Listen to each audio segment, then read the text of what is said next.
في المواني واللوجستيات. يرأس الجلسة الأستاذ الدكتور محمد عبد السلام داوود، نائب رئيس الأكاديمية للشؤون البحرية، الأكاديمية العربية للعلوم والتكنولوجيا والنقل البحري. فليتفضل.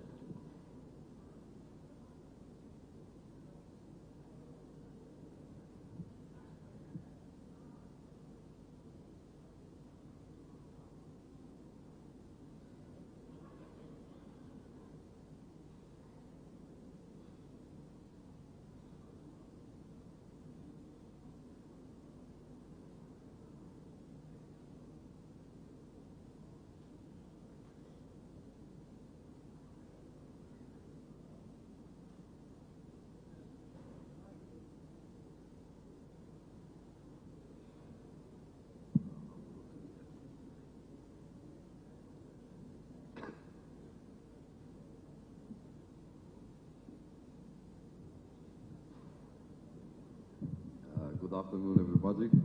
We are going to start session 2, named Perspective in Ports and Logistics. We will have 3 speakers. We are going to start with the first one, Admiral Hatem Al-Qadi.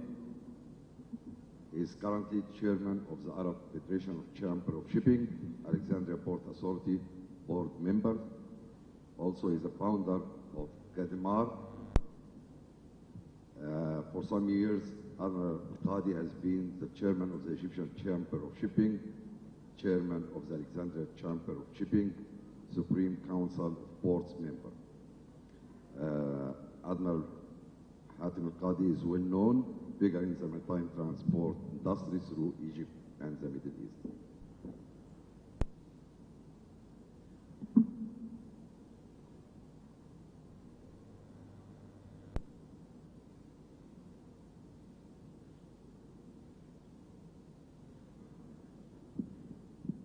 Thank you, Chairman. I will give my paper in Arabic, please. So you hang your headphones.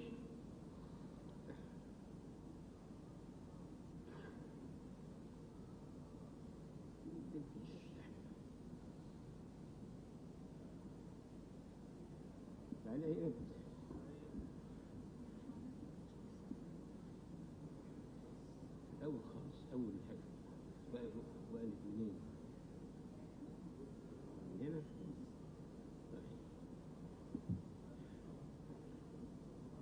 بسم الله الرحمن الرحيم. هنتكلم عن موضوع رئيسي ومشوق عن Egyptian Maritime Cluster. وعشان نتكلم عن Egyptian Maritime Cluster لازم نبحث مصر فين بالنسبة للنقل العالمي. وبعد كده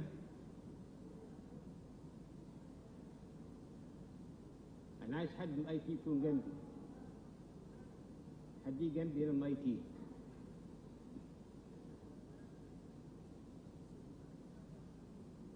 ما بنلعبش أنا في الحاجات دي.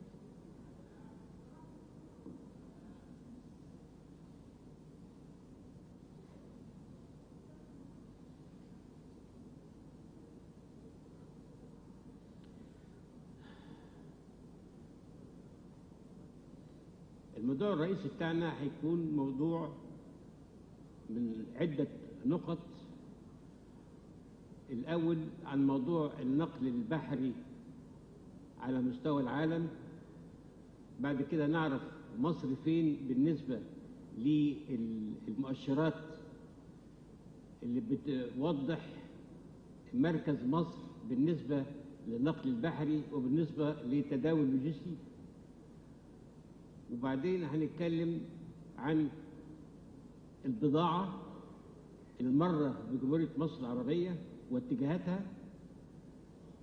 ومن بعد كده هنتكلم عن مقترح لتكتل بحري مصري لمنظومة الصناعة البحرية.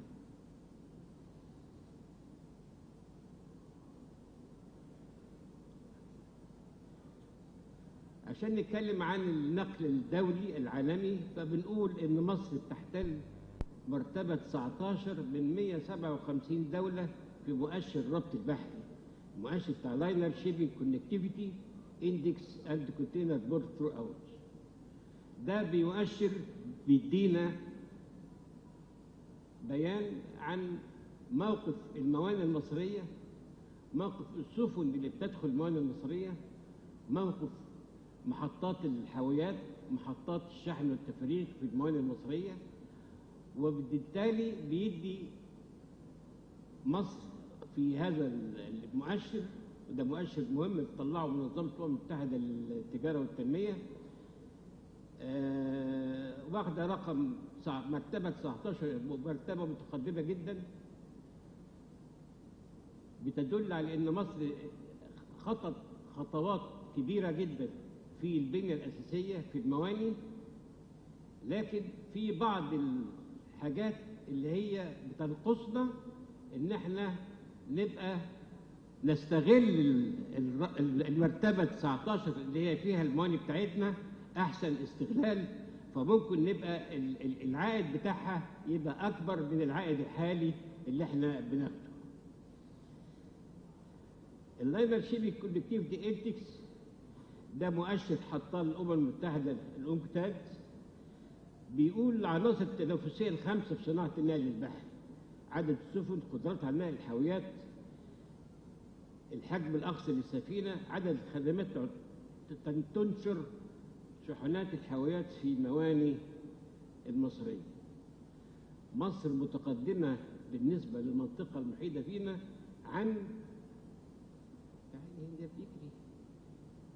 عن إيطاليا، عن الدول اليونان، لبنان، إسرائيل، الأردن، لكن قبليها في المنطقة الإمارات العربية المتحدة والمملكة العربية السعودية. تنمية محور قناة السويس كان عامل رئيسي جدا في إن احنا نصل إلى هذا المؤشر، يعني نتيجة المحور قناة السويس الجديد وصلت مصر لهذا المؤشر رقم 19 على مستوى العالم. المؤشر الثاني اللي احنا بنتحكم فيه او اللي احنا بنتكلم عنه اللي هو اللوجيستيك بيرفورمانس اندكس. الجدول اللي حضراتكم موجود اعتقد واضح، باين فيه ان جمهورية مصر العربية كانت تحتل 57 مرتبة 57، وحاليا بتحتل المرتبة 49 زي ما قال الدكتور اسلام.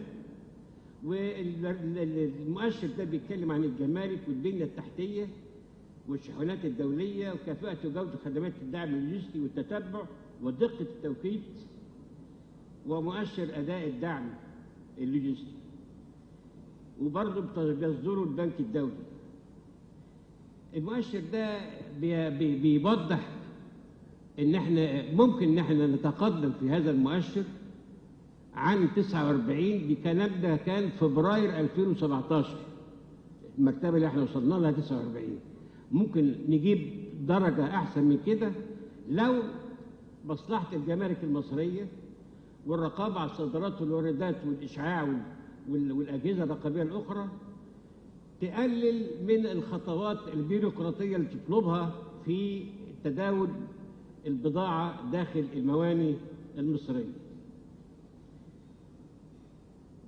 فمطلوب كفاءة عملية التخليص الجمركي، جودة البنية التحتية للنقل والتجارة. وأنا حاليا وزير الاتصالات المصري في الولايات المتحدة بيوقع اتفاقيات بينهيها أعتقد يوم الجمعة، وهو راجع النهارده مصر، علشان السمارت كوريدور والسمارت فيليج والسمارت كانتري. فده يعني احنا بنتكلم اللي انا قلته السنه اللي فاتت في المارلوج 5 ان احنا السمارت كوريدور والسمارت سويس كانال زون ان شاء الله هيكون موجود بعد الاتفاقيات اللي عملها وزير الاتصالات المصري الاسبوع الماضي في الولايات المتحده.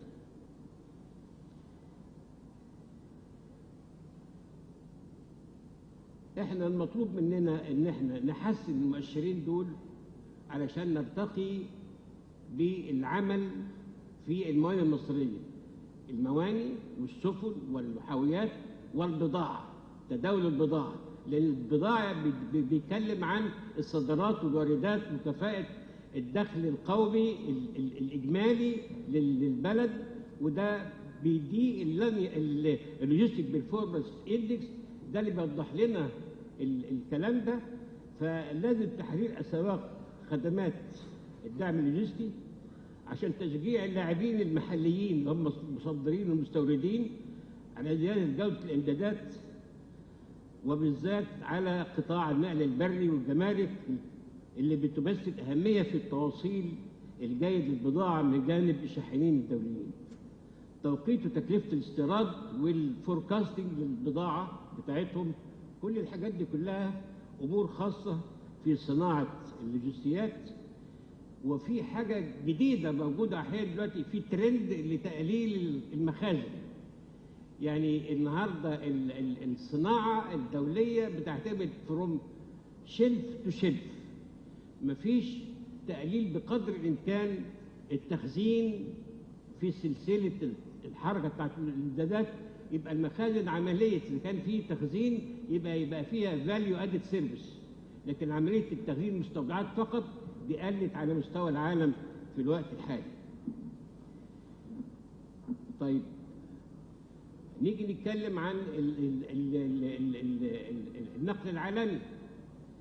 الورلد 3 بورن تريد، أنا كنت فاكر عن نفسي أنا شخصيا وأعتقد كتير من الحاضرين إن التجارة الدولية قلت في المرحلة اللي فاتت، عشان كده قل كمية البضائع اللي بتعبر قناة السويس في 2016 على غير ما كنا بنتوقع.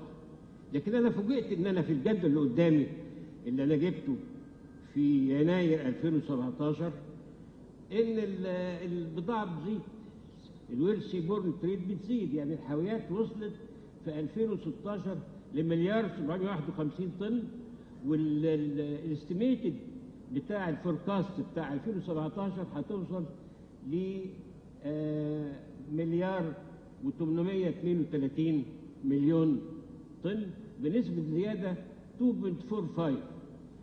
نسبة الزيادة اللي كانت في 14-15 كان 1.92، يعني البضاعة بتزيد. فإذا احنا لازم نفكر ليه احنا قلت البضاعة عندنا. الكلام اللي كان بيتسأل للواء عبد القادر درويش، والسؤال اللي اتسأل فيه عشان الالاينز اللي بتتحرك من المواني من شرق بورسعيد وراحت لبريه او رايحه لجنوة او رايحه لطنجة، او في كلام لاسطنبول عشان البلاك سي. طبعا ده بيمثل تحديات لينا، لكن انا عن نفسي مش قلقان في الموضوع ده، لان البروسبكت اللي احنا هنوصل له في مصر بعد نهي العمل في المنطقه الاقتصاديه الخاصه هتنقلنا نقله كبيره جدا على غير ما الجميع يتوقع، بحيث ان البضاعه، حجم البضاعه اللي هو العمل الاساسي للشغل بتاع النقل البحري هيتركز في المنطقه ان شاء الله. لو حللنا البضاعه اللي بتعبر قناه السويس بنجد ان 17% تانكرز و55% حاويات. انا بس حبيت اوضح عشان اقول ان اللاعب الرئيسي لقناه السويس هو سفن الحاويات.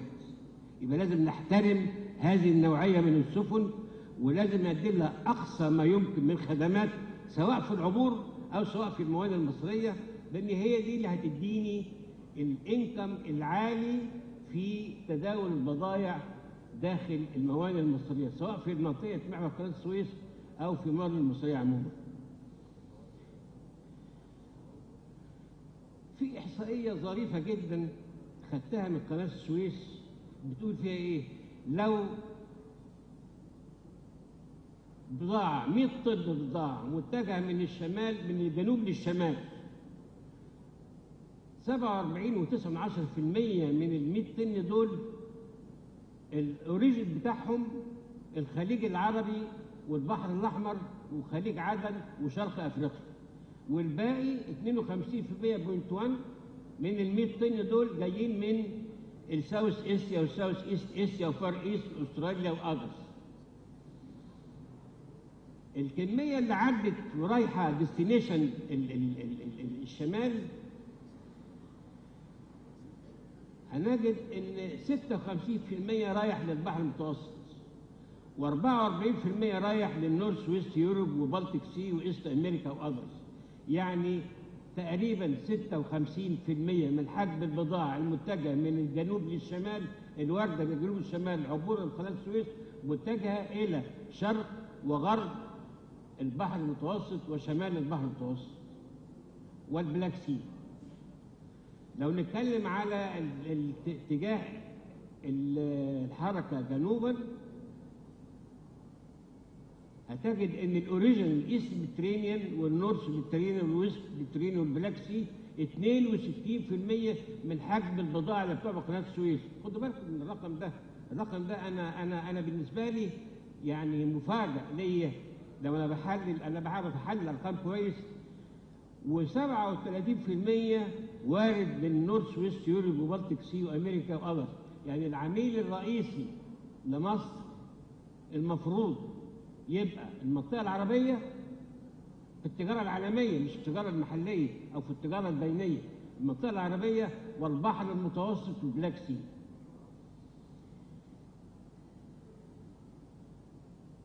الديستنيشن اللي جاية برضه للبحر الأحمر بين الشمال، ال 100 طن اللي جايين من الشمال للجنوب، 48.9% رايحين لدول الخليج العربي والبحر الأحمر والإيست أفريكا، والباقي رايحين للساوث ايست. الكلام ده يبقى اذا احنا عرفنا مين اللاعبين الرئيسيين في عمليه عبور قناه السويس. في دراسه عملتها مركز ابحاث ايطالي وجات لي 2015 وانا عرضتها لحضراتكم النهارده. انا عرضتها السنه اللي فاتت في المرلوج 5، بعرضها المره دي كمان عشان اوضح فيها الكلام اللي انا خدته من الجدولين اللي فاتوا دول. ان بالنسبة البضاعة المتجهة من الجنوب للشمال 139% جاية من الريد سي في ال10 سنين من 2001 ل 2014. 340% من الخليج العربي، 58% من ساوث ايست اسيا. اتجاهاتها 202% راح البلاك سي، و97% رايح للنورث ميديترينيان، و145% رايح لشمال اوروبا وامريكا. فده بيقول لنا مين اللاعبين الرئيسيين في البضاعه. بتحليل البضاعه الدوليه اللي بتعبر قناه السويس بنقدر نحدد ايه هم الدول اللي احنا لازم والمواني اللي احنا لازم نتعامل معاها ونبص لها ونتنافس معاها اذا كنا بنفكر في اي اجراء مستقبلي.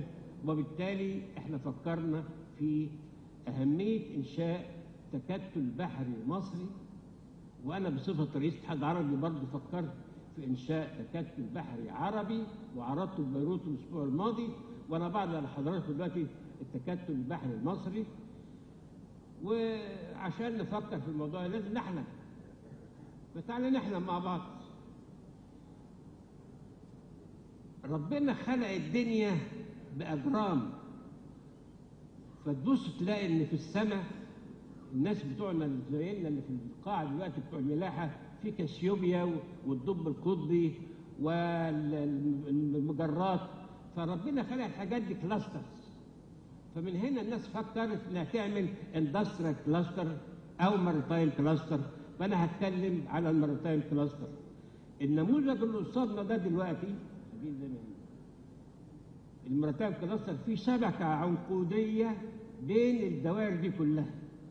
اللي يهمني في الموضوع اقول لحضراتكم ان في دايره مكتوب فيها بابليك سيكتور، جفرمنت، اديوكيشن، والنيفي. النيفي اللي هو الكوست جارد. يعني الحكومه عباره عن دايره من دوائر الكلاستر، مش الحكومه مسيطره على الكلاستر، لا دي احد دوائر الكلاستر هي الأجهزة الحكومية والقطاع العام. بقية الدوائر كلها جميع صناعة النقل البحري. النقل البحري النهارده مش عبارة عن ميناء ومحطة حاويات وبناء سفن، لا، ده تصنيع الرفاص، تصنيع المكنة، تصنيع الرادار، تصنيع جهاز اللاسلكي، تصنيع الميكروفون، تصنيع كل حاجة تخص النقل البحري. هو ده اللي بيدي الكل دي بتبين المارين اندستري، اوف شور اندستري، الفيش اندستري، فيشنج داخل في المارتايم كلاستر، الليجر، الكروز داخل في المارتايم كلاستر.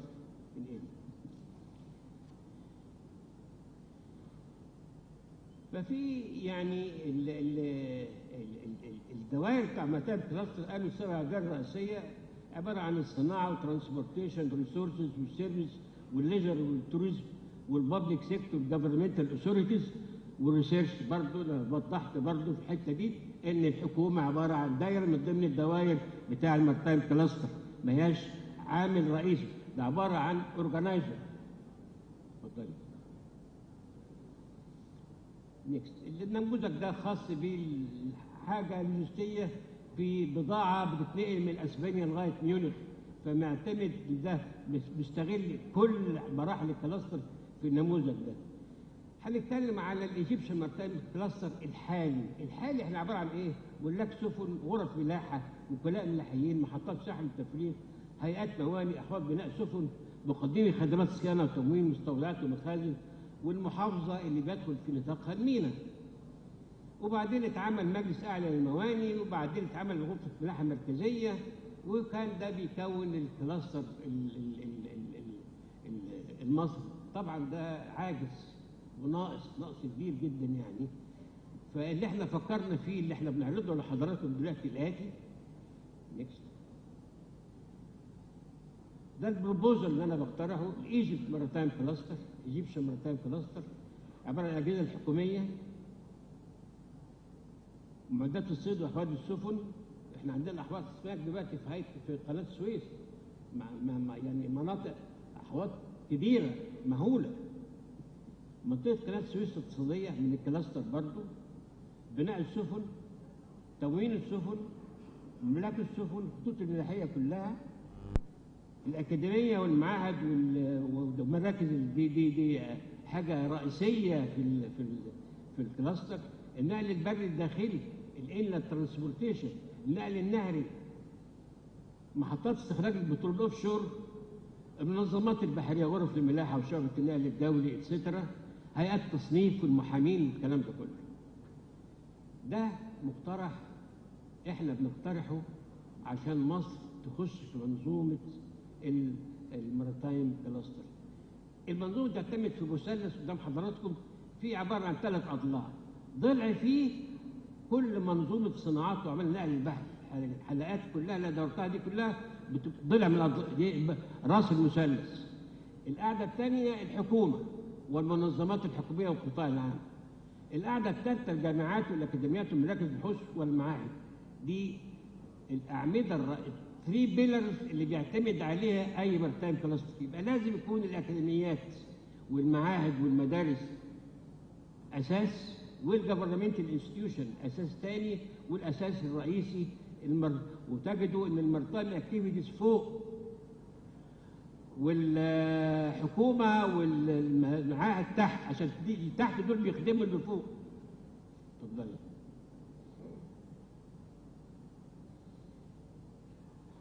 يبقى بنبسط المقترح، نقول بوزاره النقل السلطه التنفيذيه، وزاره الدفاع الساحلي، عشان عندي اوفشور النهارده فلازم الدفاع الساحلي ياخد الرول بتاعه ويكون داخل في منظومه الكلاستر، والمنظمات الحكوميه الاخرى ذات الصله كلها، وبقيه الحاجات اللي احنا بيطناها وموجوده قدام حضراتكم.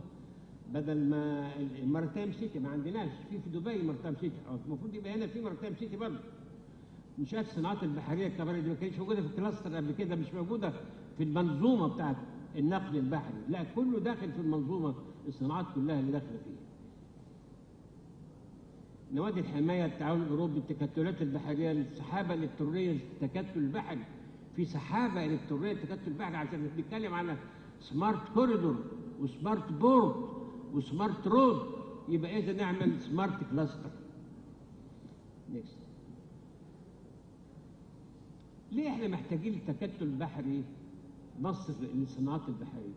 عشان استحداث التطور، استحداث التنمية والتقدم، خصوصا الشركات الصغيرة والمتوسطة. الصغيرة والمتوسطة، يعني الصغيرة اللي هي بتاعت 20-30 مليون، مش الصغيرة بتاعت الحرفية، لا الصغيرة والمتوسطة، المتوسطة اللي فوق 50 مليون. تجمع تكتل أنظمة صناعة النقل البحري، منافسة تقوية أعضاء التكتل إلى آخره. طيب الكلام ده جايبه منين؟ العالم شغال في إيه؟ هندي لحضراتكم الانترناشونال ماريتايم كلاس على مستوى العالم منظرها شكله إيه؟ سنغافور ماريتايم كلاستر. سنغافور حطت ليها هدف إن هي هب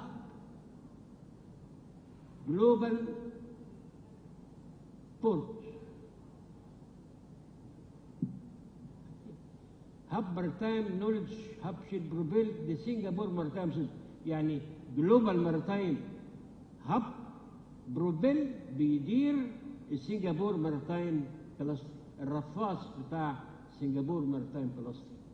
وعشان كده سنغافور الناتج القومي بتاعها معدي ال 120 مليار دولار في السنة، أضعاف الناتج القومي المصري. نيكست. البولندا البوليش ماريتايم كلاستر زي المقترح المصري، ده واقع موجود فعلا يعني، وكل المكونات تحته زي المقترح المصري ومكوناته كل، وحتى تجدوا فيه اللوجيستيك والديفنس داخل من ضمن الحاجات. الايطاليان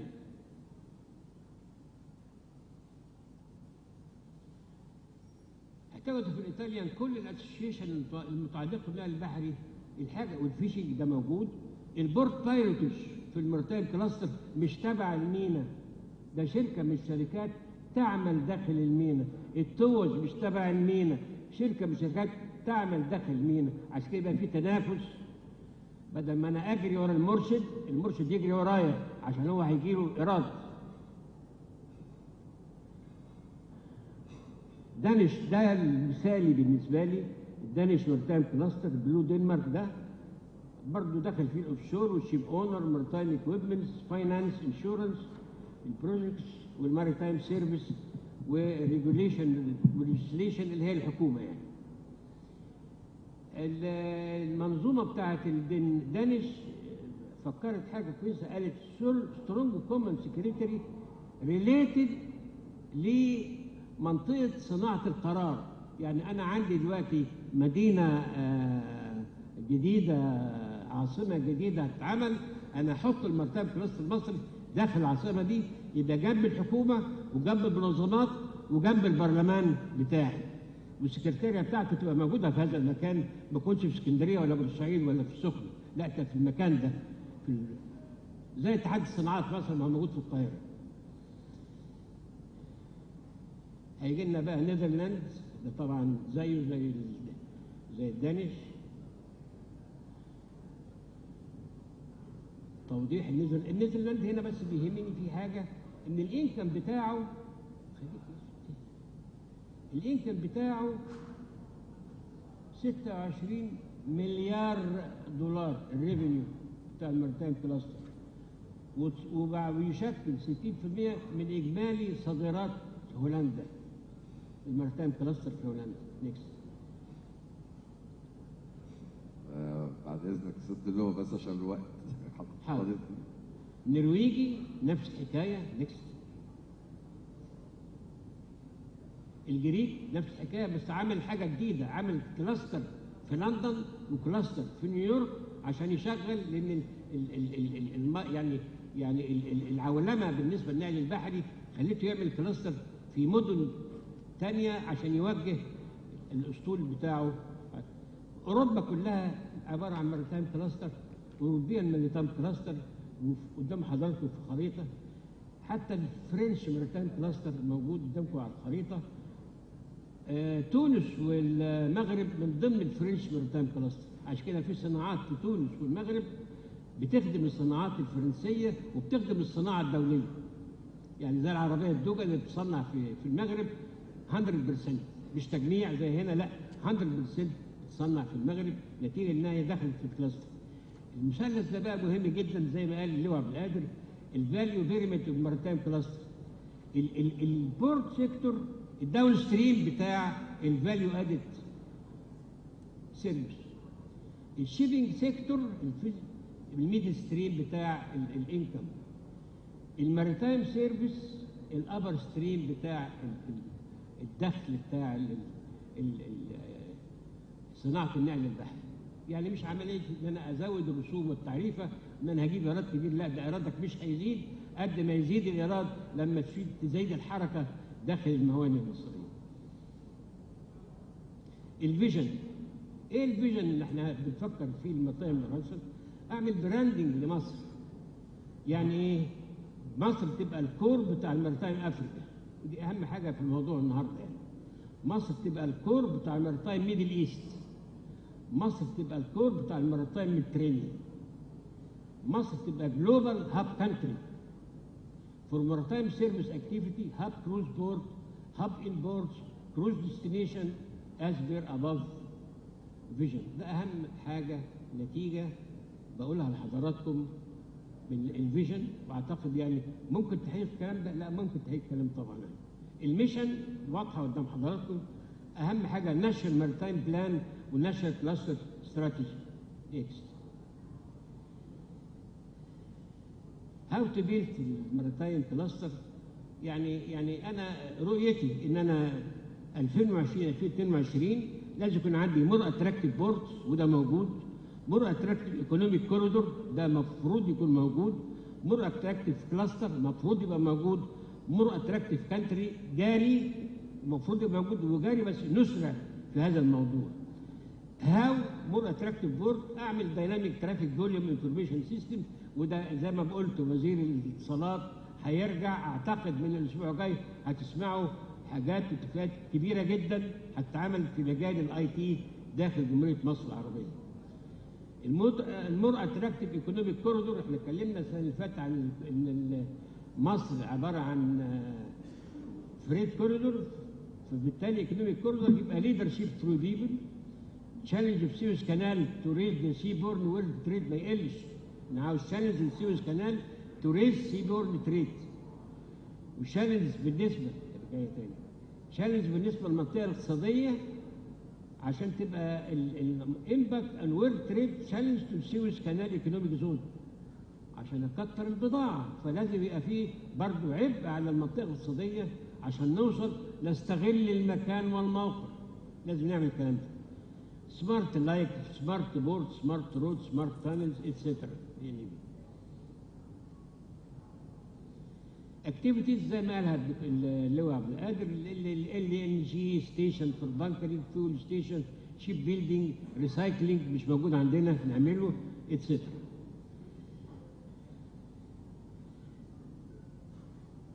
الحاجات اللي هتتم ان شاء الله بعد الاتفاقيه اللي عملها وزير الاتصالات، اللي هي البورت رود مانجمنت سنتر، ريلوي تراك، بريدج تانلز، رود تراكس اتسترا. بورت مينيتور، كارنت ترافيك سيتويشن، ده لازم يكون موجود في المواني. انفراستراكشر وسوبر ستراكشر، سمارت اوتلوك. ونخش بقى في ان انا متوقع ان سنه 2030 لو نفذنا الماريتايم كلاستر هيبقى من 20 ل 50 مليون حاويه سنه 2030، زي ما شنغهاي بتطلع 36 مليون حاويه النهارده، زي ما كانت 18 مليون حاويه من 10 سنين، احنا ممكن 2030 نوصل من 20 ل 30 مليون حاويه. عن طريق نعمل بقى السمارت رود والسمارت لايتنج والسمارت ميشن. 2030 هتبقى العربيه اوتونومس، عربيه بدون سائق. المركب هتبقى بدون بايلوت، لكن هيبقى البايلوت معاه احتياطي، لكن الطياره بدون بايلوت موجود حاليا، موجوده دلوقتي حاليا. نيكست. We're running out of time. خلاص. نيكست. نيكست. الحاجات هتقروها دي تقدروا تقولوها بعد المحاضره. احنا بس مستني عشان حكايه الكلاود والانترنت اوف ثينجز احنا اتكلمنا فيها السنه اللي فاتت. انترنت وايفري ثينج اتكلمنا فيه برضه وما زلنا هنتكلم فيه في كل مره. التولز اتكلمنا فيها ووضحناها دلوقتي. نيكست. اعتقد ان احنا كده شرحنا الموضوع بالكامل، ونتقابل ان شاء الله في مؤتمر قادم باذن الله، وشكرا.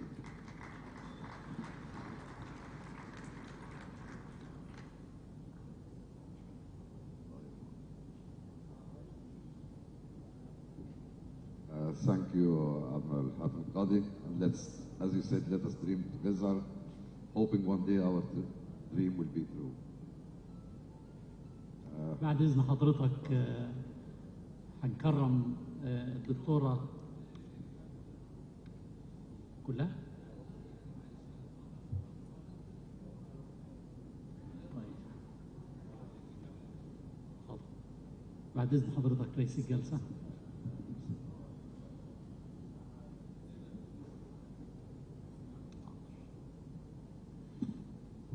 قائمة المكرمين لليوم الأول من المؤتمر مارلوج 6: سعادة الدكتورة كليوباترا دومبيا رئيس الجامعة البحرية الدولية.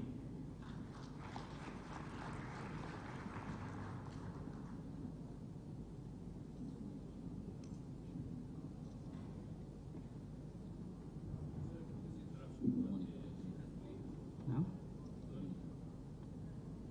مونيكا.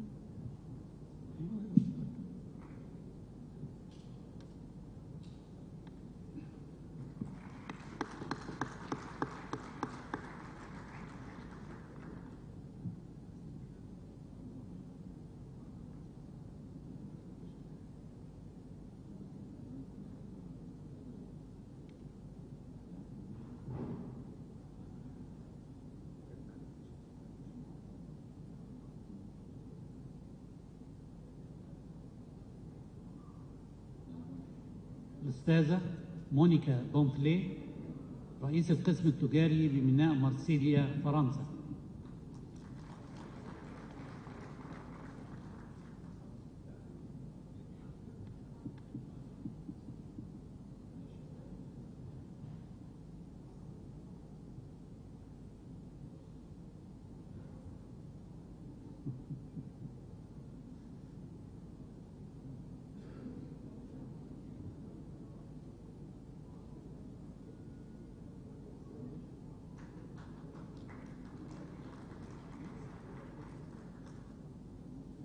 سعادة السفير توماس جورتيا سفير دولة بنما.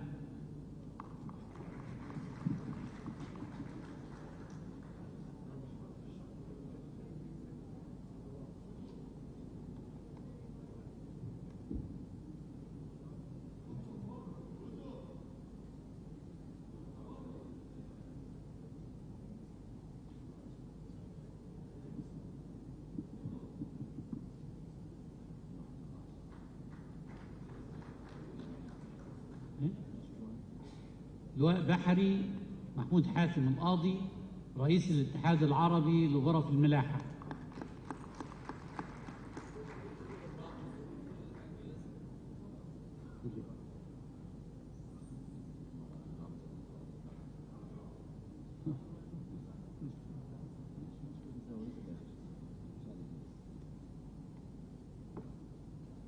الأستاذ مساعد إدريس مدير عام مساعد المؤسسة العامة للمواني بالمملكة العربية السعودية.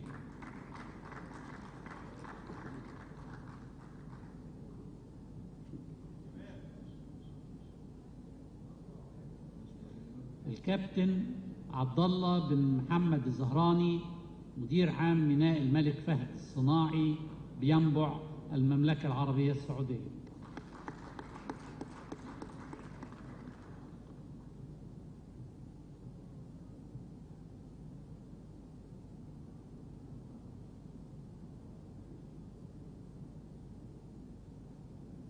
ربان أيمن أحمد الجهني مدير عام ميناء ضبا المملكة العربية السعودية.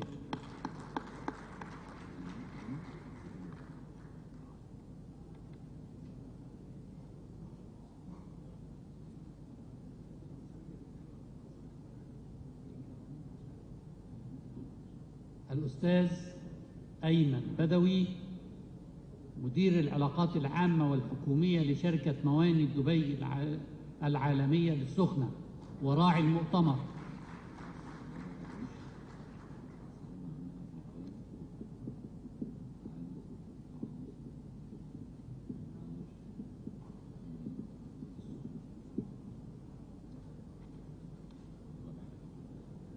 لواء بحري أركان حرب عبد القادر درويش نائب رئيس الهيئة العامة للمنطقة الاقتصادية لقناة السويس ويتسلمها عن سيادته الربان علي عاصم مدير ميناء السخنة.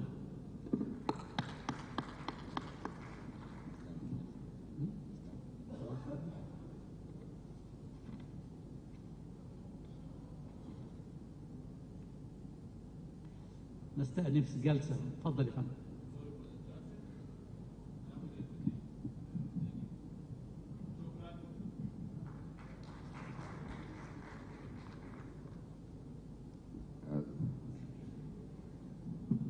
The next speaker, Mrs. Monica Michel, Commercial Director in the Port of Marseille-Fos Authority, postgraduate in International Trade, specialized in logistics. Her past experience mainly in the shipping industry for over 15 years, working for both ship owner and shipping agents in France and abroad. She's been working for the Port of Marseille-Fos Authority for the past 20 years in charge of the commercial aspects of the business, covering both Marseille and Fos for cargo and cruise development. Thank you. Thank you, Chairman. Good afternoon, ladies and gentlemen. It's an honor, but also a great pleasure for me to be here with you today. So I would like to thank PTI, AAST for their invitation, but I would also like to especially thank two gentlemen in this organization who made this happen, and this is the reason why we are here today. So thank you, Alain Morsi, thank you, Akram Suleiman, thank you very much.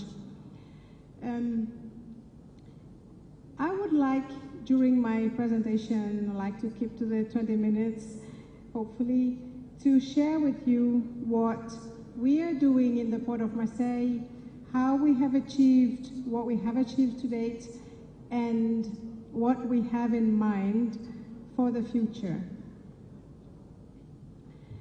My presentation will be in three different parts. First of all, to give you a brief insight into what we are doing, the way we are addressing logistics, connectivity challenges, safety and security issues as well. Also, share with you why we believe that we can be a real alternative in the Mediterranean. This through two examples that are already existing.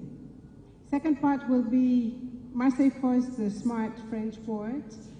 This is not a question only about what the Port Authority has done, but it is about what we are nurturing in our port to make sure that it happens. Innovative Port Authority system, cargo community systems, they are the key to smooth and flexible operations. I will share with you what we have in our port today in this respect. Last part of my presentation will be about an innovative smart port, what we are nurturing and developing in the Port of Marseille-Fos. Marseille-Fos, the southern alternative, is a location that we believe is strategic in the Mediterranean, but it's not only about being a port that is located in a strategic position in a country. It is about creating the necessary tools that will ensure that this port is used really as this gateway. And this is what we are doing on a daily basis. And somehow, this is what I'm sharing with you today, meaning this is the idea that I'm promoting today.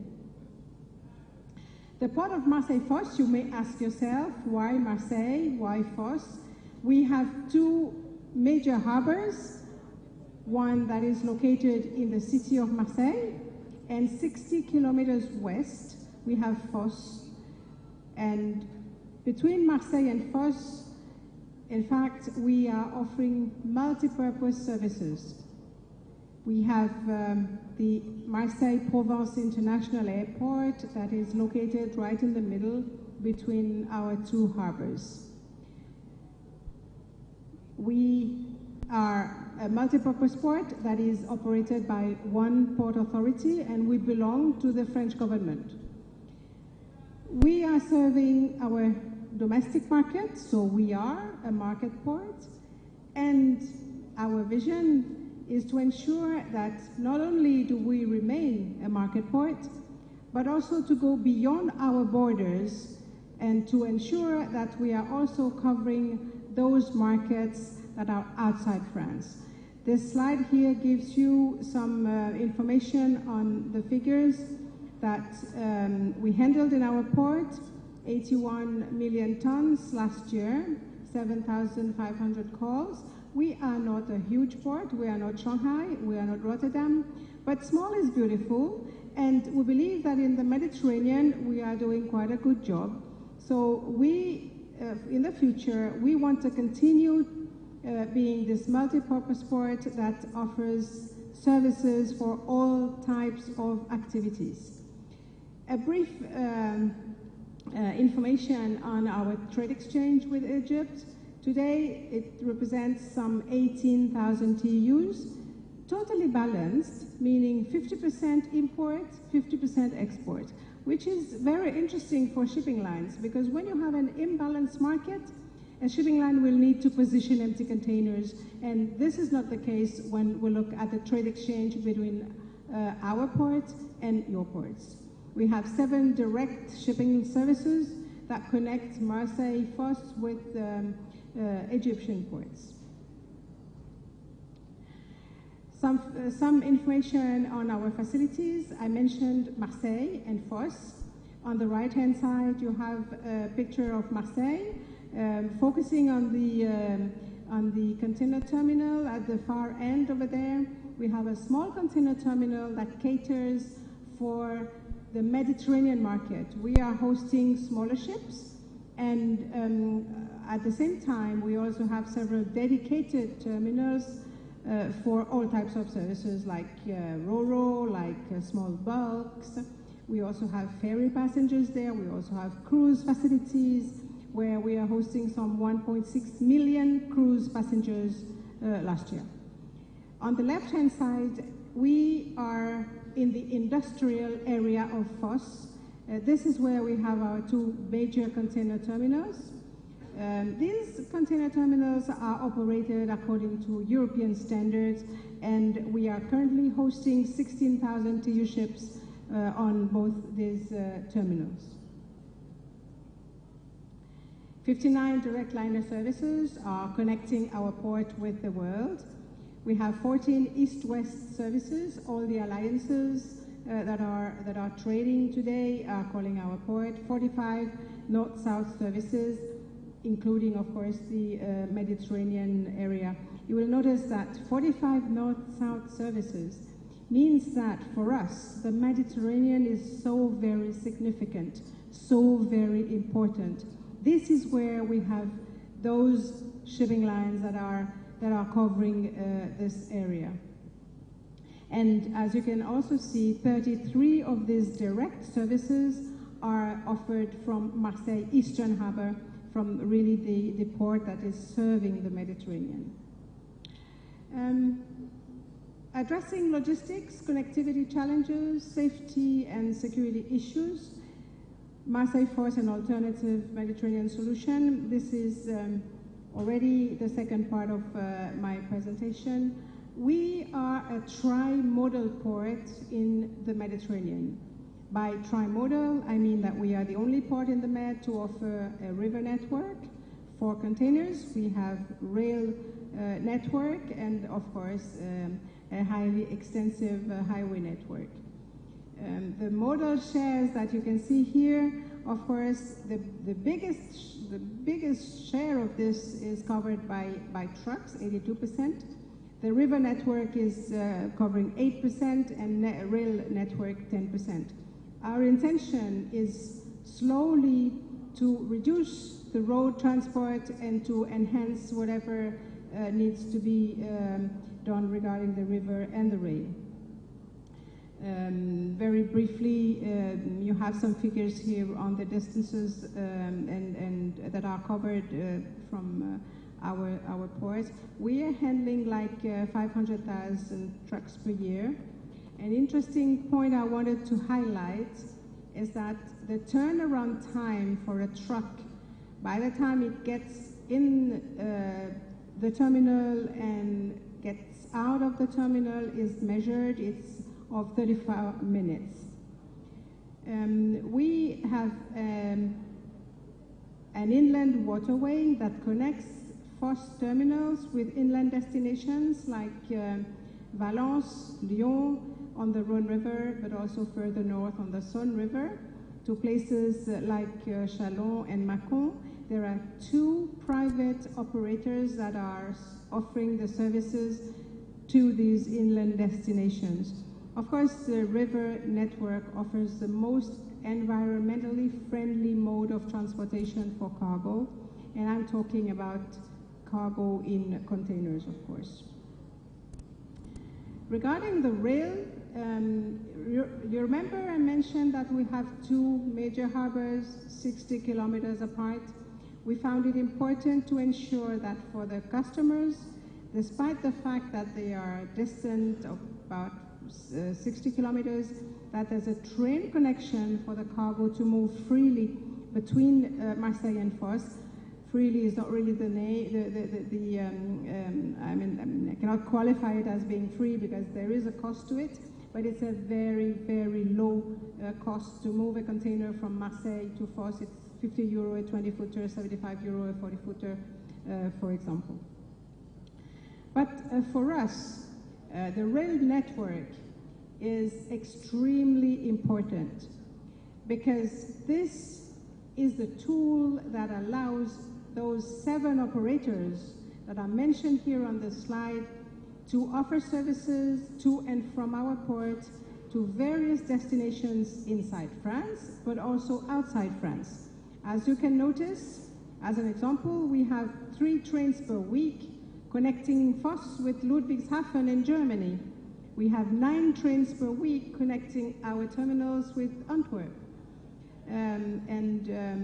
This modal share of 10% is accounted for by 121,000 TEUs that used this mode last year.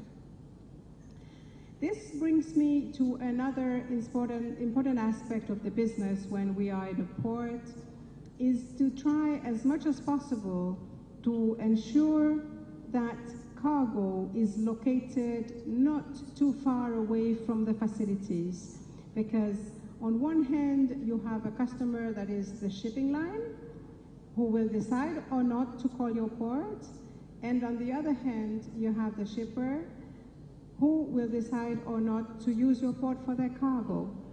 When discussing with shipping lines, they will be looking at the inducement that they will have when they are using your port in terms of cargo.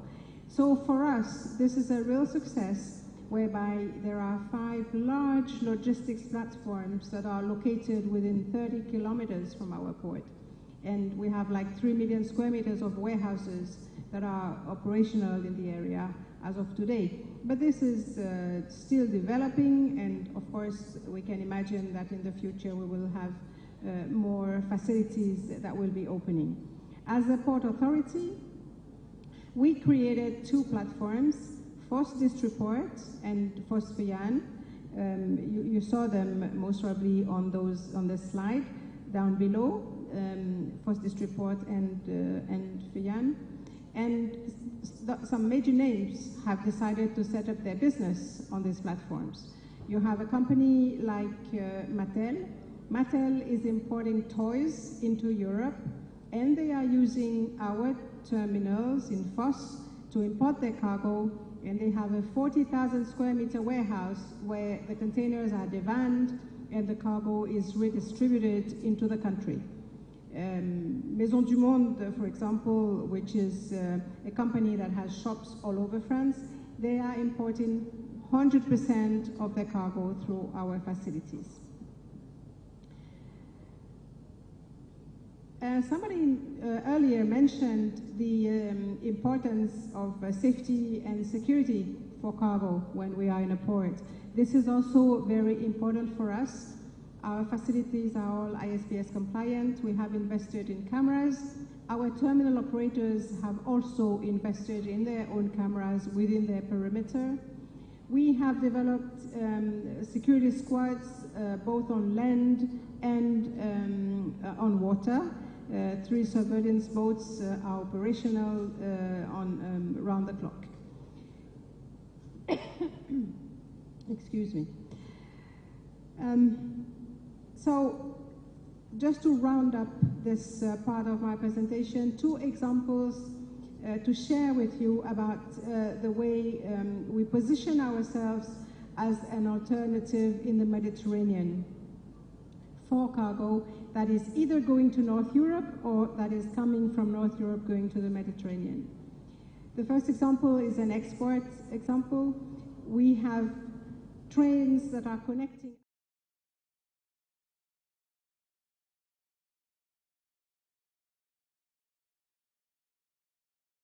train and vessel to offer a total port-to-port transit time between Antwerp and Algiers of 4 to 5 days. If you compare this with round Gibraltar, all the way Atlantic, round Gibraltar to Algiers, excuse me, this would be like 11 to 12 days.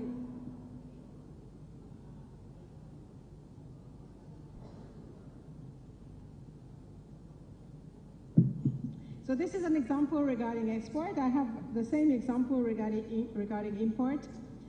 Excuse me. We teamed up with some 3 ports, Koper, Venice, Marseille-Fos, to offer this service as a fresh food corridor.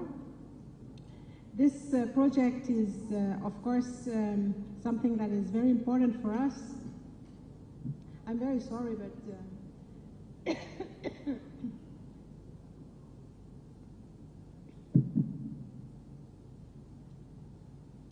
it means offering a service for fresh cargo that is originating from Israel going to North Europe, Rotterdam, Hamburg.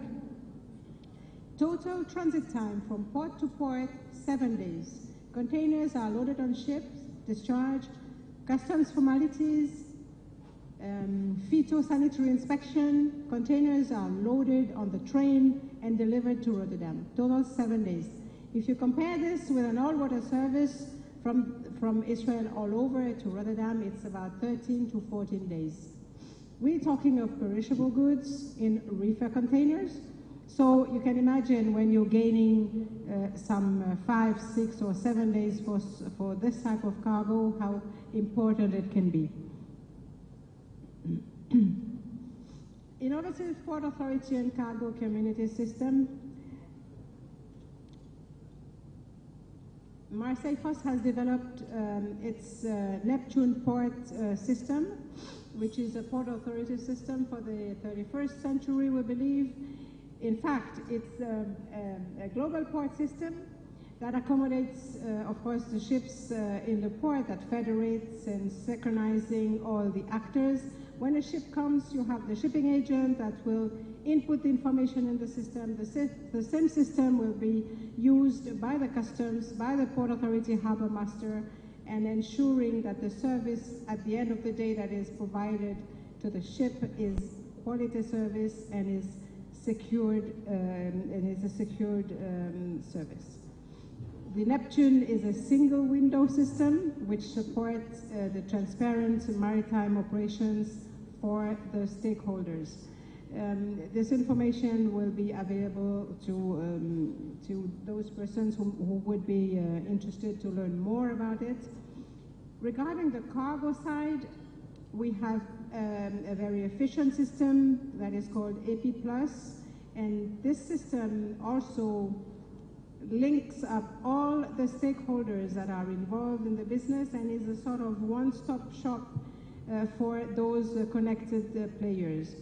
In fact, it reduces exchange of documents and improves the port transit time for the end users.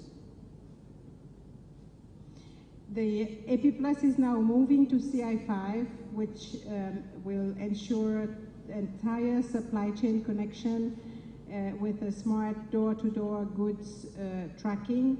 The CI5 system, which will replace the AP Plus system, will be commissioned later on during the year. Marseille-Fos, we are somehow in the middle of a place where we have startups that are interested in this type of operations. As an example, we have TrackSense, which now belongs to a major shipping line, to CMA, but it was created by a startup that offers a tool for optimal coordination of cargo and equipment. It allows the tracking of containers with RFID chips. This will be somehow rounding up what I mentioned. Sorry. Sometimes people would ask us, hey, how do you know that what you are doing somehow at the end of the day has results? So we decided in 2013, when I say we decided, it was not the Port Authority alone. It was the Port Authority together with its community, together with the shipping agents, with the forwarders, with the customs, with the terminal operators, and so on. We decided to measure our performance, and we decided to create some KPIs that we have been following since 2013. We have maritime indicators. You have an example here. For example, we are able to say that 92% of our vessels berth without any waiting time. We have land indicators as well.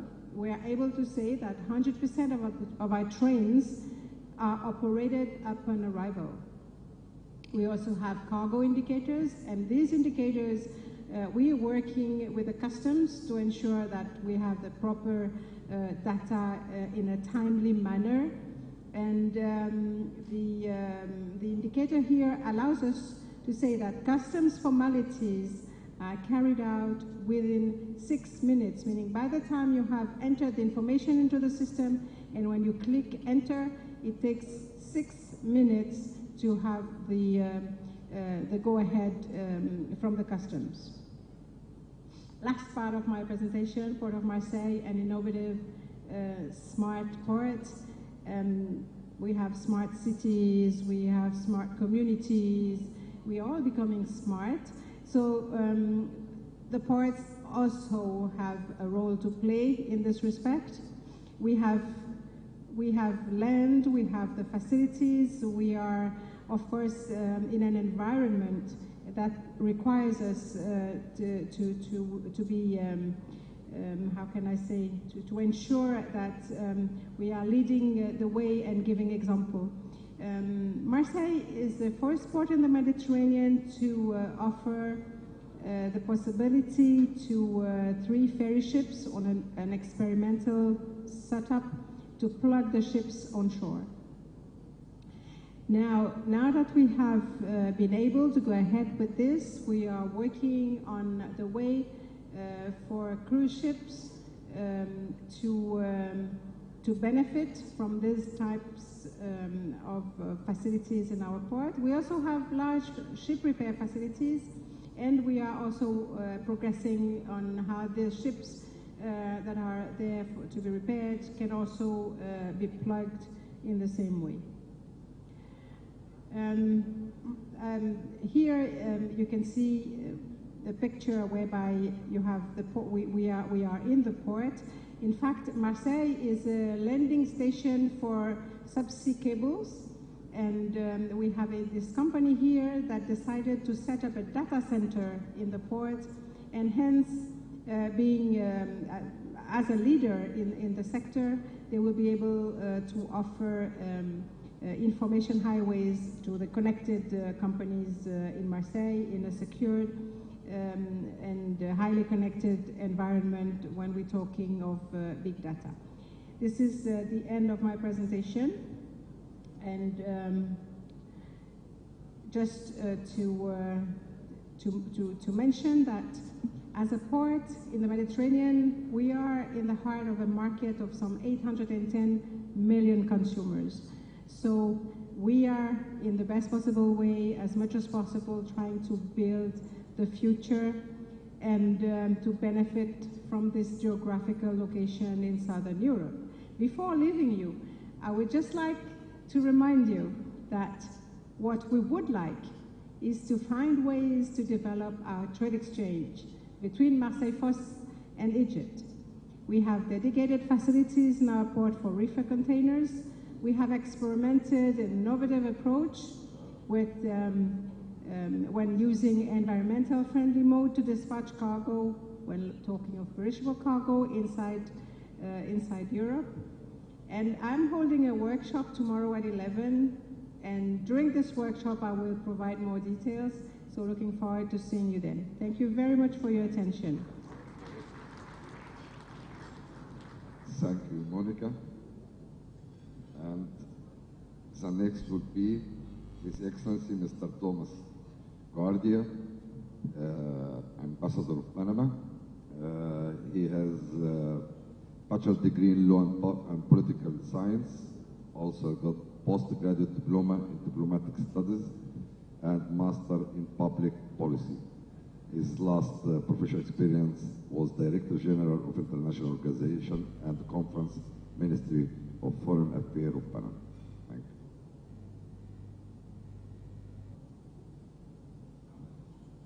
you. Hello, good afternoon to everyone. Thank you very much, Dr. Dawood. You frankly put me in a tight spot this afternoon, because the only obstacle between you in the audience and lunch is me. So I will try to be brief and to the point, and hopefully share with you some experiences we have in Panama in the logistics and maritime sector. Thank you so much for the president of the Arab Academy of Science, Technology, and Maritime Service, for Dr. Dawood, for your vice president of the Arab Academy, for inviting me to participate in this session. As you see, I'm probably one of the less indicated among the audience to speak about logistics, because first of all, I'm a lawyer, and second of all, I'm a diplomat. So it doesn't make me very competent to speak about logistics, but I'm from Panama. And Panama City on the Pacific coast, Colón on the Atlantic, our life has evolved around the canal and around the seaports. So it's part of our daily life. The Admiral Hadi made a very relevant question in his presentation just a few minutes ago. And this is a debate we have in Panama continuously, how to exploit and how to better how to get better benefits from the maritime sector in our country. So I decided the angle to take for this presentation is talk a little bit about the LPI, the Logistic Performance Index. As you very well know, it's a report that is done by the World Bank, but it includes and it takes into account questionnaires and surveys of logistic service providers and users. And it's a report which is only in its fifth term. The first report was in 2007. The latest report was 2016. And I think it's very relevant, because when you look at the 6 indicators of the LPI, of the index, trying to show us how the trade logistic works in the global economy, you can pinpoint some indicators which are the responsibility of the government, but there are other indicators that are responsibility of the private sector.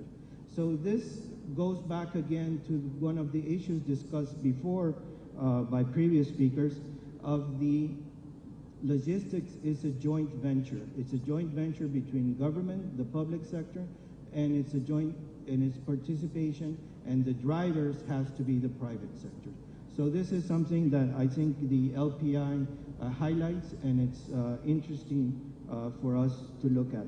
Panama, we're quite happy to be among the top performing countries, especially in the upper middle income economies, as it's called in the index. We had a positive jump of 5 points from the last report of 2014, where we were number 45, and in the 2016 we jumped to 40. So we are not in a bad group there with South Africa, China, Malaysia, Turkey, Panama, and other countries. And I should point out that Panama has the highest index within Latin America and Caribbean countries. So that is something that we're very proud of. And I think there are quite a bit of lessons to be learned from the Panama experience for the good things and the bad things.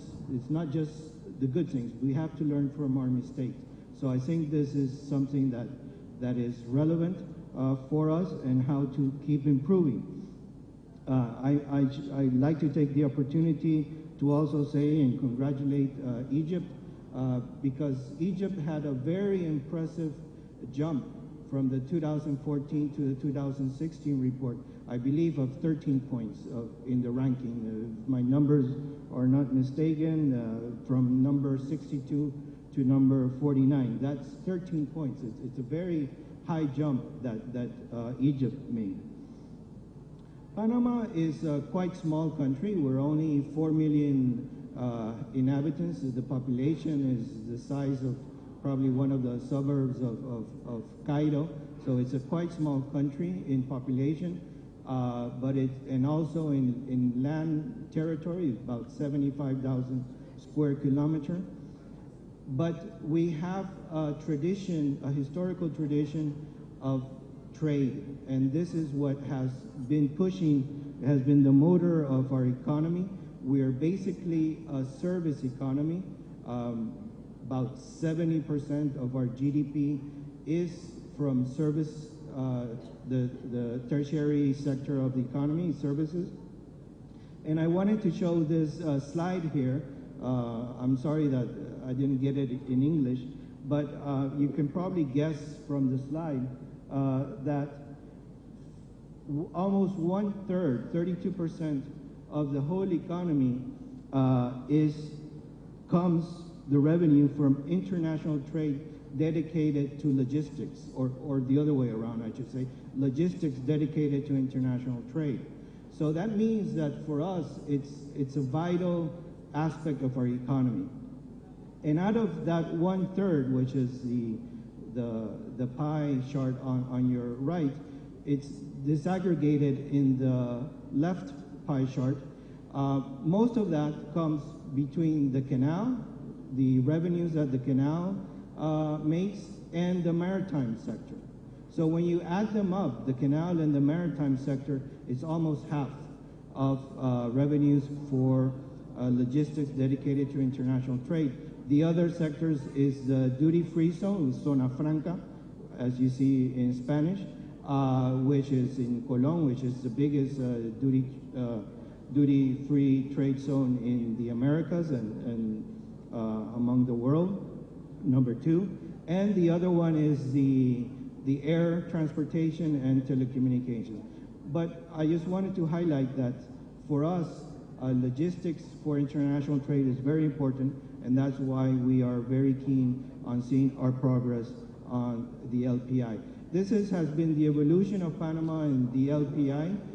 We started off quite not bad in in 2007 was the first report, number 54. We had a setback in 2012, but we recovered pretty much in the 2014 report. And we're happy to be in the top performing upper middle income economies, as was shown before in 2016 in rank number 40.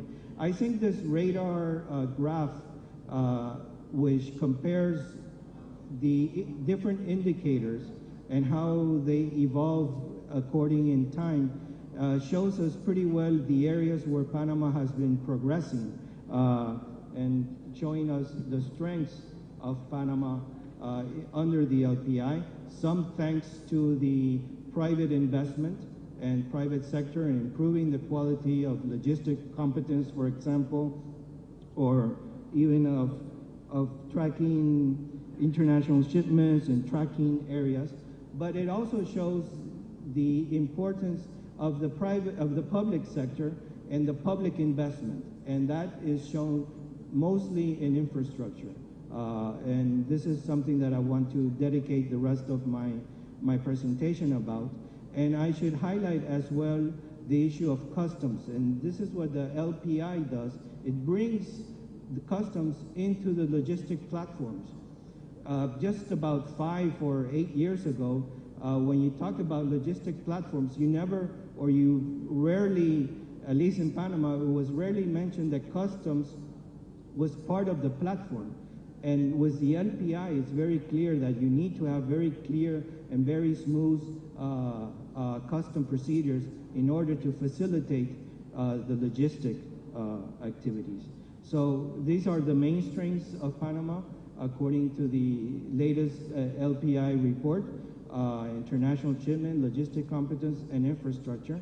And infrastructure, we could say there are mainly 2 areas that have pushed the index forward, and has been, on one sense, the Panama Canal expansion and the rapid increase of seaport facilities, and a third one, because it does include also not only maritime, but also air transportation and air connectivity, the growing importance in Panama of airport transportation and logistics. The Panama Canal expansion, this is a picture of the Atlantic side of the canal. As you see towards the end of the picture over there, I don't know if you can see it, that's the Caribbean Sea going to the Atlantic Ocean. And as you can see, the new locks and the old locks are in parallel. Towards your left, this area over here, it's the old locks, the locks that were opened in 1914, over 100 years ago. And this is the new locks, which were just recently opened. Here's a closer view of the lock system. The importance of this lock is they're much larger, of course, both in length and in width, and as well as depth, allowing a new draft of 15 meters, 15.2 meters draft in the new lock system, when before we only had 12 meters. But I think the important thing is the capacity of the ships that can go through. And when you look at container ships, which is the main segment of our market that goes through Panama Canal, before in the old locks we could accommodate container vessels that had more or less about a maximum of 4,000 to 4,500 TEUs. Now, with the new lock system, we are able to accommodate about 14 vessels that carry 14,000 TEUs. So it's close to triple, more than double the capacity. So it's not only a measure of if it's how much meters more or not. It's the issue of the capacity of the new ships, which, by the way, are called Panama'S, which are the new vessels that can go through the Panama Canal. We open, as I said, in August. No, sorry, that's not August. That's 26 June 2016. There's a typo there. I'm sorry about that, but it was last year. And as you can see from this image, we were very pleased and honored to have Admiral Mamish representing President Al-Sisi. So Egypt was represented at a very high level in the opening of this canal. For us, the canal has a very important impact in our market and the diversification of the new segments that go through the Panama Canal. Of course, I mentioned the super container ships. We are able to accommodate the Neo Panamax vessels, and it was precisely one of COSCO's big containers of about 13,000 TEU capacity who opened the canal in last year. But more important for us is that we are able to attract vessels that could not go through the canal before. And this is why in this picture I put, first of all, the liquid cargo or tankers that, as you saw from one of the previous presentations, our share of oil transportation is very low because the tankers, the big tankers, do not go through the old canal, and the super mega tankers still don't go through Panama Canal. They will go through Suez or they will take other routes. But with the new canal, we are able to accommodate medium-sized tankers, which is very important. The new Ro-Ro ships for cars, for transportation of vehicles is increasing. And another one that is very important that I show in this slide is the picture of a VLGC, which is the very large gas carriers, with the transportation of LNGs and LPGs, which is liquid natural gas and liquid petrol gas. This was a segment that was non-existent in the old canal, and it's a new segment that is coming into play in the canal, and which has been of great importance for us. And this segment also is interesting because it goes in a contrary route or an opposite route of the normal cargo movement, which comes from East Asia, mainly from China, Japan, Korea, and other countries in the Northeast Asian region of the world, towards the east coast of the USA. That's basically our main route. As you can see, very different from the Suez Canal, which has another route. Or services, other routes. But the LNG originates basically in the Gulf of Mexico, in the South U.S. and Mexico, the eastern coast of the Mexico. That's where the new gas areas have been discovered, reserves, and they're shipped to Japan and Korea and other countries. So it goes to the opposite route. So this is quite interesting for us. And I should mention as well, talking about integration of ports, the impact that the Panama Canal expansion has had on seaports basically in the eastern coast of the United States, which they have had to make a quite substantive investment in order to dredge and deepen their capacity of ports to handle the new the Neo Panamax ships. So this is very important. Not only in the U.S. as the New York, New Jersey port, the Savannah port, the Miami port, but also in California, in Canada, in the northeast part of North America, as well as ports in the Caribbean. So there's a very evident link between the Panama Canal expansion and the development and growing investment of ports in the area.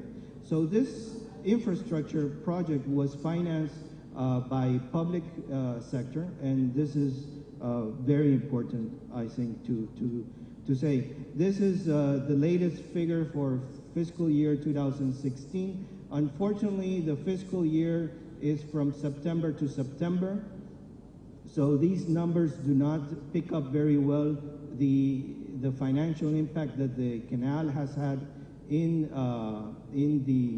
the incomes.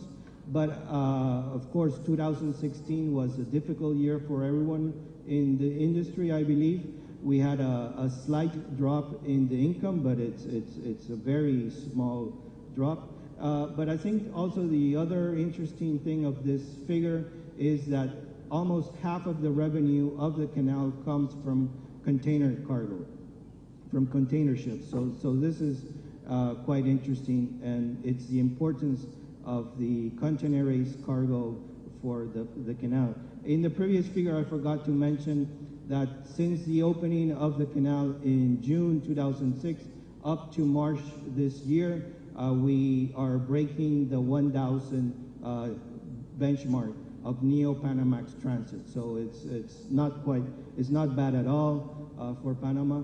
And since December, January, and February, we have been breaking our previous records on tonnage going through Panama Canal. Now we cannot say count the success of the Panama Canal on number of individual transits, but we are looking more on the tonnage that is being goes through Panama Canal. Just a quick mention that in addition to all the revenue that the Panama Canal makes and the contribution to the economy through wages and through services they offer and services they pay, the Panama Canal Authority, which is part of the national government, has a legal obligation to make yearly contributions to the national treasury. This is in addition to any other fees and taxes or financial obligations. This is of the revenue, of the net revenue, after paying all the operation costs they have to give to Panama, to the national treasury. And in last fiscal year, it was 1 billion, over 1 billion, way above the legal obligation they had. So that gives the national government room to dedicate to social sector of development. The other infrastructure project that has promoted us quite high or relatively high in the LPI, I would say, is the development of seaports in Panama. We are among the top 50 ports around the world. Of course, we're quite small compared to Shanghai and other ports in Asia, but we're among there in the top 50. And in the last years, we have been number 1 and number 2, or number 2 and number 3 in Latin America, as this ranking of ports of the ECLAC, which is the United Nations Economic Commission for Latin America, shows. In the 2014 map, we were number 1 and number 2. In the 2015, Brazil got ahead of us, so we will have to see with the 2016 report.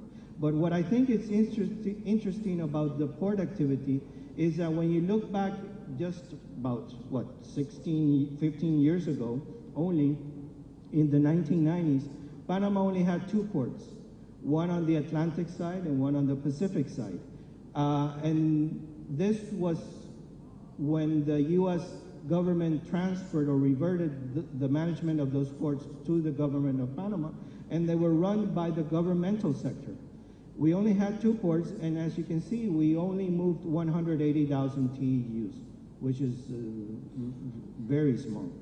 But in the 2000s, end of 1990s, the beginning of the 21st century, the 2000s, we changed our business model towards concessions and giving concessions to private sector and port operators around the world with capacity to develop these ports. And we have now 5 ports, 3 on the Atlantic side, 1 by Chinese UK company Hutchinson, 1 by Evergreen from Taiwan, and ports of Singapore as well open on the Pacific side. So now we're talking about 5 ports, and for the year 2015, we almost reached the 7 million TEU movement. Not quite 6.89 million. Last year, 2006, there was a slight drop in TEU movement, but this is due to to the global slowdown of the economy. And I should mention that about 70% of these cargo containers that are managed by ports in Panama are for transshipment. So the amount of cargo that actually comes into Panama or that leaves Panama, has an origin of Panama, is relatively low. Remember, we're only a market of 4 million persons, so it's quite a small market. To start wrapping up my presentation, and so you can enjoy lunch, I would say that we're also looking into not staying only with the canal, the activity of the canal. It's not an issue of only seeing ships pass by and charging a toll. It's an issue of developing the activities around the canal as the port activities, but it's also an issue of taking the best advantage of this. We need and we have to expand our port facilities. That's why there is a project of 6, the number 6 port. It would be on the Pacific side, called Corozal, which was an international bid and it's still ongoing. There's the project of making a new Ro-Ro terminal dedicated specifically for Ro-Ros. The innovation of an LNG terminal for storage and redistribution of LNG in the area, and logistic parks on the Pacific side and Atlantic side of the canal. I should mention, if you see the yellow area here on the map, that is actually, well, the picture is not very clear, but that's the west bank of the Panama Canal. And all this area was contaminated by UXOs, by unexploded ordnance, bombs, because that was the training area of the U.S. military during their stay in Panama during the Canal Zone period up to 1999. So this area has been cleaned as part of the expansion project. So we're opening up an important area that will be dedicated to logistic parks. So our challenge of today is making Panama the mega hub of the Americas. The Panama Canal already services 140 routes around the world. We also have a very important air transportation hub in Panama. So we have to go forward. It's not only the issue of passing ships, it's not only the issue of transshipment, but it's also adding value in the supply chain. And this is the end of the logistic parks that will be developed in Panama and of other activities that we're looking forward to promote. One last slide to say what the government is doing to improve and to promote the logistics sector. Back in 2012, we created the National Logistic Cabinet. This is at a ministerial executive level, sitting around the table, the key ministries that are implicated in the logistics in order to have coherent policies on the issue of logistics. We also created a National Council of Logistics, which is public and private. Talking about academia, we invited Georgia Tech University to open in Panama the Georgia Tech Panama Logistic Innovation and Research Center. And this is probably something that we can further talk with the Arab Academy, and to have the Arab Academy also to contribute with research, because we frankly believe in research and innovation and the role of academia in this aspect. In the new administration that took office in 2014, logistics was highlighted as one of the 4 priority pillars for the development of our national economy. And lately we are working on the elaboration of the National Plan of Logistics that should be concluded sometime this year. So Admiral Hadi, I think we come around, we have to look forward, we have to dream of how to take the best potential of the maritime services in order for increasing the national sustainable development of our country. So thank you very much for your time and patience. Thank you. We have already finished the 3 session, and we are behind schedule for half an hour, so I think you won't be ready for lunch. So we received about 4 questions till now, and we will answer them. So if any more questions, we will limit it for 10 minutes only. We'll start with Admiral. We'll start from the right, okay? With Monica. Thank you, Chairman. The question from me was, what is the CI5 system? Would you please explain what is that system which you mentioned in your kind presentation? CI5, meaning Cargo Intelligence 5, is in fact the platform that allows stakeholders to exchange information of interest between them. Let me explain how. First of all, it was created by the Port Authority together with the port community, meaning that it is a public-private partnership. And this tool is the platform that will allow a shipping agent to exchange data with the Port Authority, that will allow the forwarder to exchange information with the customs, with the veterinary, with the veterinary stations, that will allow also the forwarder or the shipping agent to exchange information with the terminal operators and so on. Basically, it's really the cargo community system in the port. And CI5, because of the fact that we are targeting the 5 continents, and because also of the fact that it encompasses the 5 modes of inland transportation, whether it's by sea, by air, by barge, by train, by truck, the information can be exchanged between the stakeholders. I don't know whether this is clear. It is a highly efficient system that allows, and this brings me to the second question, 6 minutes. Explain about the 6 minutes that was mentioned. 6 minutes, meaning that when you are an approved economic operator and that you are part of the CI5 system, meaning that you are linked to the CI5 system, when you are carrying out customs formalities, you enter the information into the system that will then transfer the data to the customs, and when you click on enter button, it'll take 6 minutes for the customs to process the data to give you the green light for the cargo. It's a paperless way somehow to deal with the customs formalities. But this, of course, requires you to be an approved economic operator. So I hope I have been clear. Thanks, Monica.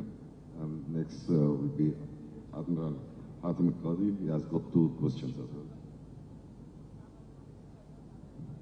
شكرا سيادة الرئيس. في سؤالين، سؤال من الأخ عبد الغني حمزة بيطلب فيها الرؤية المستقبلية للموانئ المصرية والتطوير المطلوب لوضع الموانئ المصرية في مرحلة متقدمة، وهذا يستلزم تمويل لهذا التطوير. هل هناك رؤية لتمويل تلك المشروعات والتطوير؟ نعم هناك رؤية، لكن أنا رأيي الشخصي أن تطوير الموانئ المصرية لازم يتمشى مع الدراسة اللي اتعملت في 2004 و2003 و4 لخصخصة الموانئ المصرية. للأسف الشديد الدراسة دي اتصرف فيها حوالي 3-4 مليون جنيه في هذا الوقت. اشتركت في هذه الدراسة مركز بحوث التطورات في الأكاديمية العربية، وللأسف لم ينفذ هذا المشروع، وأنا بقى أطالب بخصخصة الموانئ المصرية علشان مضاعفة إيراد الموانئ المصرية، وليس بمضاعفة التعريفات وإنما بمضاعفة الخدمات المضافة التي تؤديها الموانئ في حالة الإدارة بإدارة قطاع خاص وليس قطاع حكومي. السؤال الثاني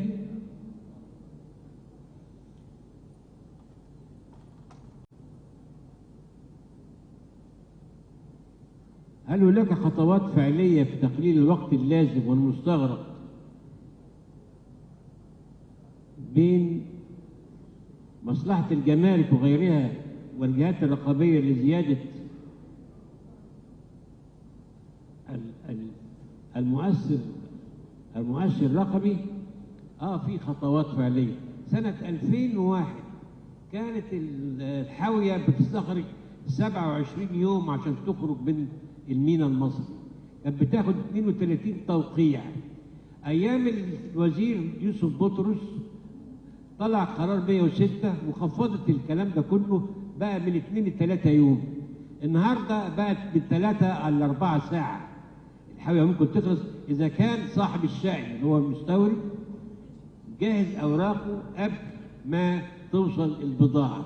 وحاليا نتيجة لاستخدام التكنولوجيا المعلومات والحاسب الآلي في مصلحة الجمارك، والكل مربوط في البلد مع الحاسب الآلي، ممكن لأي شركة من الشركات تكون مشتركة مع الحاسب الآلي في مصلحة الجمارك، فممكن يقدر يخلص بضاعته زي ما هو موجود في روتردام مثلا.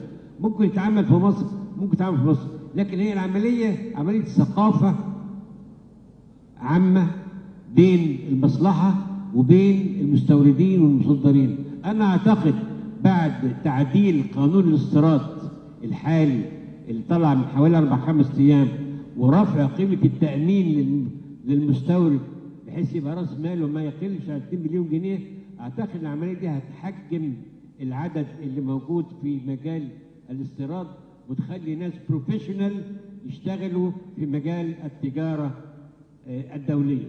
أما المطلوب من الجهات الرقابية اللي هو الرقابة على الصادرات والواردات، الحجر الزراعي مزيد من تقليل الإجراءات البيروقراطية في التعامل عشان نقدر نرفع مستوى الرانك بتاعنا في LBI Logistic Performance Index.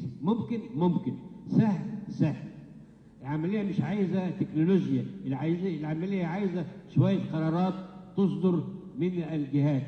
ولو نفذنا الإيجيبشن ماريتايم كلاستر اللي احنا اقترحناه النهارده، وانا بطلب تدشينه النهارده في المؤتمر بتاعكم، لو نفذنا هذا الكلام اعتقد خلال 2-3 زي ما انا طالب في 2022 نكون وصلنا لدرجة كبيرة جدا في مؤشرات، سواء